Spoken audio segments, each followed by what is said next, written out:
Paz do Senhor, amada igreja, eu sou o evangelista Petrônio, estou aqui para dar continuidade ao nosso estudo de escola bíblica. Hoje iremos estudar a lição de número 12. Estamos chegando ao fim do nosso trimestre, estamos na penúltima aula, penúltima lição. Este trimestre estamos estudando a doutrina do trinitarianismo. Tivemos a rica oportunidade de ver a atuação da Trindade Santa, seja na adoração, no Antigo e no Novo Testamento, também no arrebatamento da igreja, na morte e ressurreição de Cristo, na ressurreição dos mortos. Na aula passada vimos a atuação da Trindade Santa no ministério da igreja e hoje temos a oportunidade de estudar a Trindade Santa na inspiração das Sagradas Escrituras. Tenho certeza que será uma lição muito proveitosa. Sabemos, irmãos, que a Bíblia é a palavra de Deus. Todo cristão ele tem essa convicção, essa certeza de que a Bíblia é a palavra de Deus, escrita por homens, inspiradas pelo Senhor. E nessa certeza, nós sabemos que ela é a palavra de Deus, palavra inerrante, palavra que transforma vidas, palavra que traz conhecimento do mundo. E é sobre essa inspiração, sobre as Sagradas Escrituras, sobre a Bíblia, que nós vamos estudar. Abra a sua Bíblia, acompanhe conosco, nós vamos ler alguns versículos da Palavra de Deus e é muito bom que você nos acompanhe. Bem, meus irmãos, as Sagradas Escrituras, ela é tão importante para nós, ela é a nossa bússola, de tal forma que sabemos que sem ela, irmãos, sem a palavra de Deus, não haveria conhecimento do Criador, não haveria conhecimento da criação do mundo que habitamos, da origem da raça humana, como também do nosso futuro destino. Precisamos entender também, irmãos, que o caráter da eternidade que a Bíblia, como palavra de Deus, detém, é proveniente do mesmo caráter de eternidade do Deus Pai, Deus Filho e Deus Espírito Santo.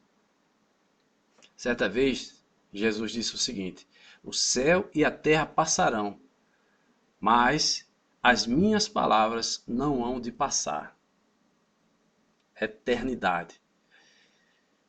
Isaías, no capítulo 40, versículo 8, diz o seguinte: seca-se a erva e caem as flores, porém a palavra do Senhor, Deus, do nosso Deus, subsiste eternamente. Glória a Deus por isso, meus irmãos. Então, que você tenha o proveito dessa aula, que o Senhor possa falar ao teu coração. E se você tem a revista, também abra a sua revista. Nós trabalhamos os tópicos conforme o comentarista nos orienta, tópico por tópico. Nós temos 3 tópicos e vamos trabalhar cada um deles, explanando a matéria. Então, se você tem a revista, abra conosco, nos acompanhe, bem como a sua Bíblia. Vamos dar continuidade. O fundamento, irmãos, está em 1 Coríntios, capítulo 15, versículo 3 e 4. Porque primeiramente vos entreguei o que também recebi, que Cristo morreu por nossos pecados, segundo as Escrituras, e que foi sepultado e que ressuscitou ao terceiro dia, segundo as Escrituras. A leitura bíblica está em 2 Timóteo, capítulo 3, versículo 14 ao 17. E o que me chama a atenção nessa leitura, além de falar, de revelar que a Escritura, que a Bíblia é inspirada por Deus,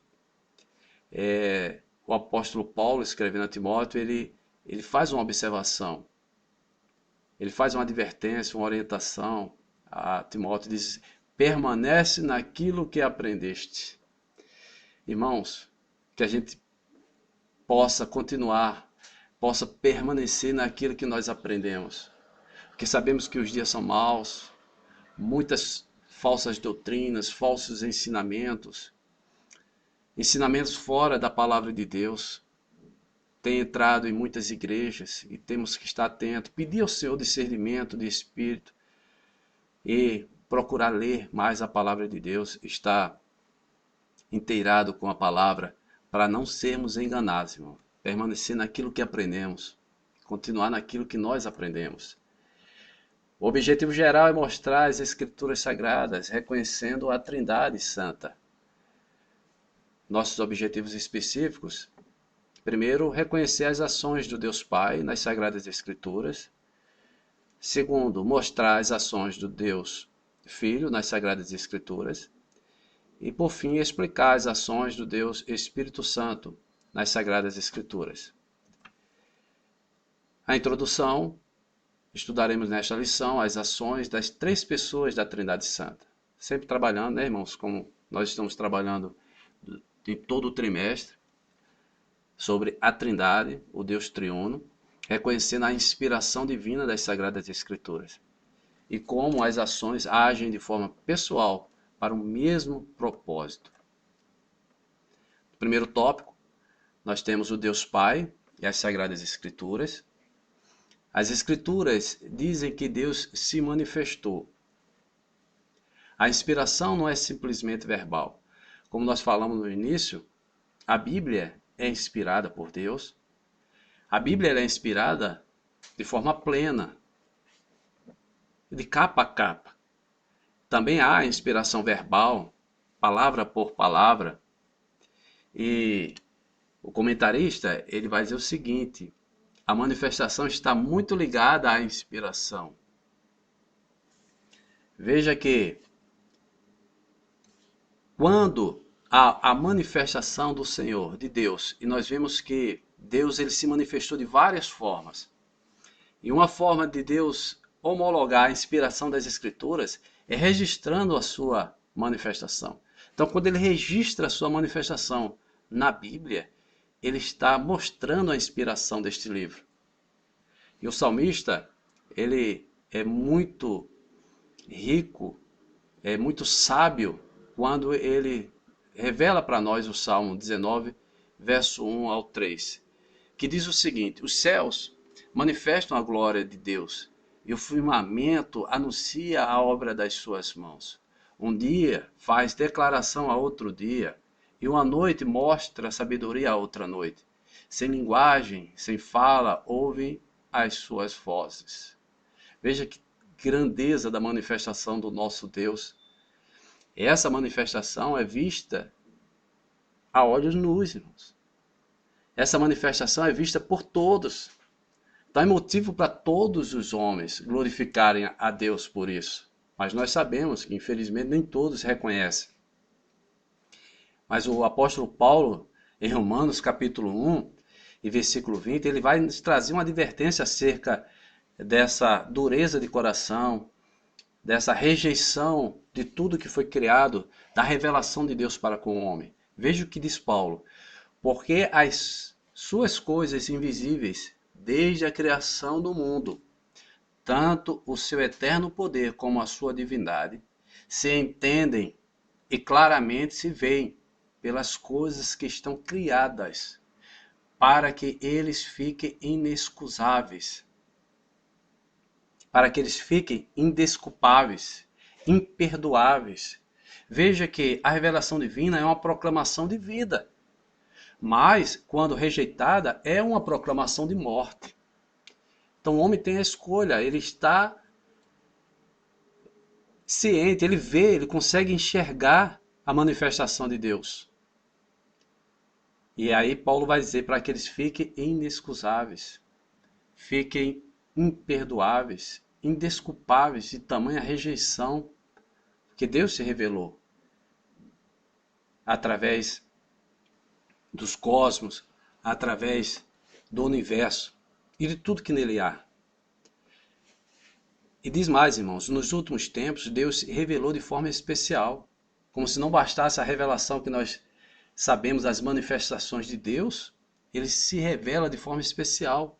Deus inspira as Escrituras. Veja que ele inspirou as Escrituras a mostrar a sua revelação, como diz o salmista, a sua manifestação do poder, da sua glória. da sua criação, do universo. Ele inspira as Escrituras com a sua maior revelação. E qual é a maior revelação de Deus? Além de todas as manifestações, além da Bíblia, da sua palavra, é Jesus. É o próprio Deus revelado ao homem. É a sua maior revelação, irmãos. Glória a Deus. O autor aos Hebreus, ele diz o seguinte, no capítulo 1, versículo 1 e 2. Havido Deus antigamente falado muitas vezes e de muitas maneiras aos pais pelos profetas, a nós falou-nos nestes dias, nesses últimos dias, pelo Filho, a quem constituiu herdeiro de tudo, por quem fez também o mundo. Glória a Deus. É a maior revelação de que Deus podia mostrar à humanidade. Interessante, irmãos, que João, o evangelista, o apóstolo, no seu evangelho, na verdade, capítulo 1, versículo 1 a 3, nós conhecemos muito bem essa passagem, ele vai dizer o seguinte: no princípio era o Verbo, e o Verbo estava com Deus, e o Verbo era Deus.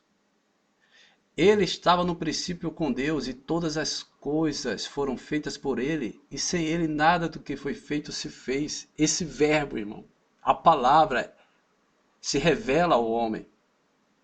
É suficiente para que o homem fique inexcusável, fique imperdoável. A dureza do coração do homem, irmãos, é muito grande. Mas eu glorifico a Deus pela sua vida, por aqueles que creem, que sabem da verdade, que confiam na palavra de Deus como verdadeira palavra, bússola. Glória a Deus. No capítulo 2, ou melhor, no tópico 2, Jesus e as Sagradas Escrituras.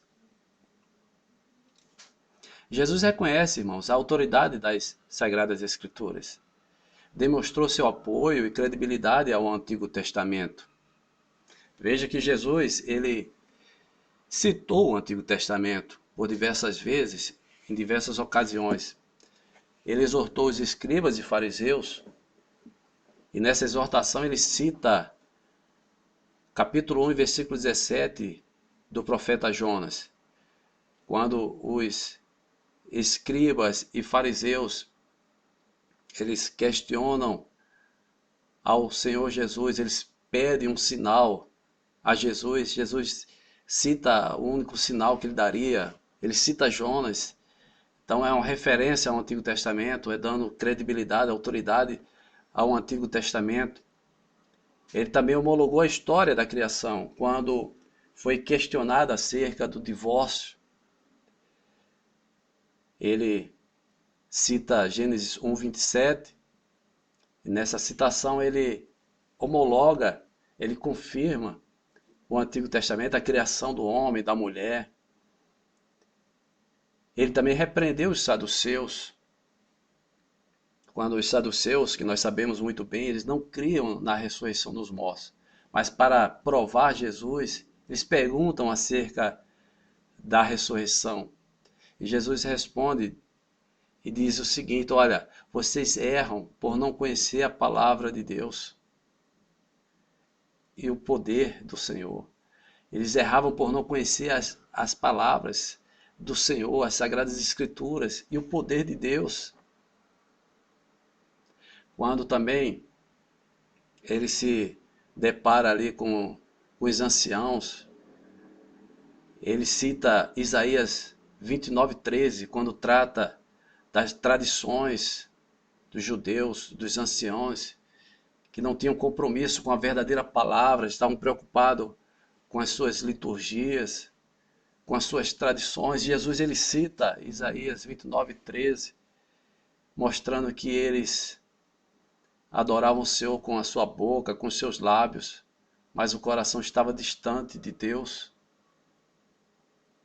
E por diversas vezes, irmãos, Jesus ele cita, está escrito. E quando ele diz está escrito, ele estava fazendo uma referência direto ao Antigo Testamento.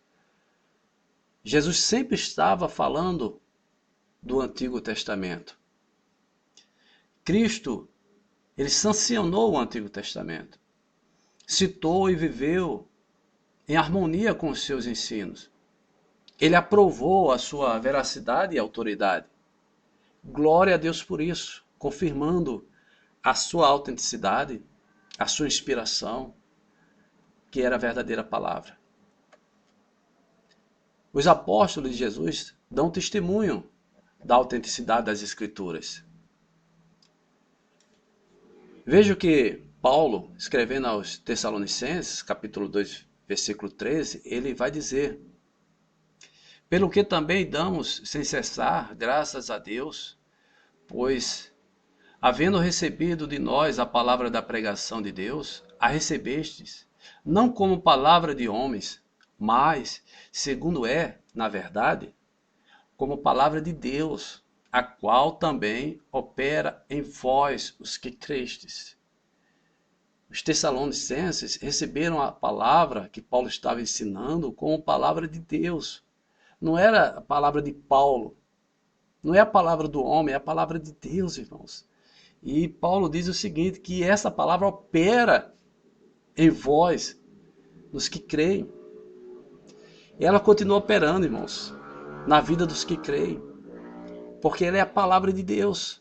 A palavra do homem não opera, mas a palavra de Deus opera, transforma, muda. Prepara o homem para uma tão grande salvação. O apóstolo Pedro, na sua carta, em 2 Pedro, capítulo 3, versículo 2, ele diz o seguinte: para que vos lembreis das palavras que primeiramente foram ditas pelos santos profetas e do mandamento do Senhor e Salvador mediante os vossos apóstolos. Pedro, ele está dizendo que são mandamentos do Senhor Jesus. E ele manda lembrar das palavras. Lembra das palavras. Irmãos, precisamos estar sempre lembrando da palavra do Senhor Jesus, dos mandamentos do Senhor para nossas vidas, para que a gente tenha vida de paz, preparado para a vinda do Senhor. A vinda do Senhor está próxima, irmãos. Temos visto os sinais. Então, irmãos, vamos continuar observando os mandamentos do Senhor, lembrar dos mandamentos do Senhor. Pedro, nessa passagem, esse capítulo, ele inclusive vai continuar advertindo o povo, dizendo que nos últimos dias virão escarnecedores, andando segundo as suas próprias concupiscências, irmãos, seus próprios deleites. Aleluias, temos que estar preparados. Como eu falei, nós temos que estar vigilantes, buscando a inspiração do Senhor, buscando o discernimento do Espírito Santo. Paulo, mais uma vez, agora escrevendo ao Timóteo, no capítulo 3 da segunda carta ao Timóteo, versículo 16, Paulo vai dizer o seguinte, que toda escritura divinamente inspirada é proveitosa. É proveitosa para quê, irmãos? Para ensinar, irmãos, para redaguir, para corrigir, para instruir em justiça. Glória a Deus. Toda escritura divinamente inspirada. Nós aprendemos, nós somos corrigidos, nós somos instruídos. Irmãos, os homens escreveram, inspirados pelo Espírito Santo. Mais uma vez, o apóstolo Pedro, ele confirma isso na sua segunda carta, capítulo 1, versículo 20 e 21. Ele diz o seguinte: sabendo primeiramente isto, que nenhuma profecia da Escritura é de particular interpretação, porque a profecia nunca foi produzida por vontade de homem algum, mas os homens santos de Deus falaram inspirados pelo Espírito Santo. Sim, irmãos, pelo Espírito Santo, literalmente dado pelo sopro de Deus. Uma mensagem, irmãos, perfeitamente divina e que ao mesmo tempo conservasse os traços de personalidade de cada um deles. Nós sabemos, irmãos, que a Bíblia é um livro que contém 66 livros. Olha só, 66 livros, escrito por uns 40 autores diferentes, em um tempo mais ou menos de 1.600 anos, abrangendo vários tópicos. No entanto, irmãos, não há contradição. Só pode ser a palavra de Deus.